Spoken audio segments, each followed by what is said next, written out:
You know, as we begin to think about goals and dreams, given my circumstances, born in an abandoned building on a floor, being adopted, being labeled educable mentally retarded, failing twice in school, no college training, never worked for a major corporation, to believe that I had something of value. Have you ever thought about something you wanted to do and you talk yourself out of it? It's very important to realize that I found that most people fail in life not because they aim too high and miss.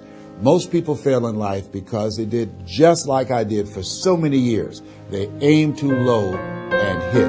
They didn't believe in themselves. So I want you right now to revisit and look at your goals and dreams, and let's raise the bar. And I want you to say with me, it's possible. It's possible.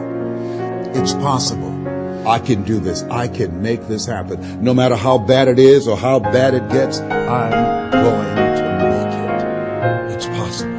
Yes, your dream is possible. Say that to yourself every day. Feed your mind with words that you write and words that you hear and words that you speak to yourself. Feed your faith and your doubts will starve to death. Say to yourself, it's possible. It's possible.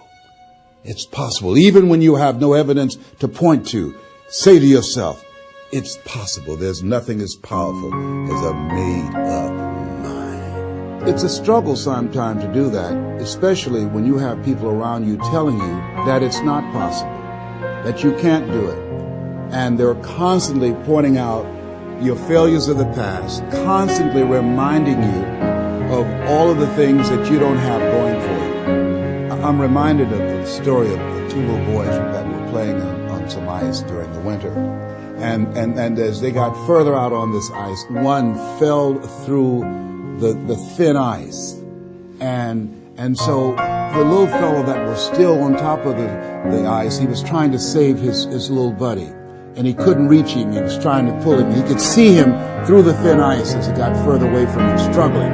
And he couldn't reach him, and he was trying to break the ice, and he couldn't do it. And he looked around, and he saw a tree in the distance, and he ran, and then he got up on the tree, and he pulled and broke down an enormous-sized branch, and came back and savagely began to beat that ice, and broke it, and miraculously, he saved his friend. And when the paramedics came, and they were able to revive this little boy, they were scratching their heads. They're trying to figure this out. Said, how could this little pruny fellow go up in a tree and break off a branch this size and then come back and beat and break the ice and save his friend? They thought it was just miraculous. It was baffling. And an old guy who was there said, I can tell you how he did it. And they said, how? How did he do it? And he said, there was no one here to tell him that he couldn't do it.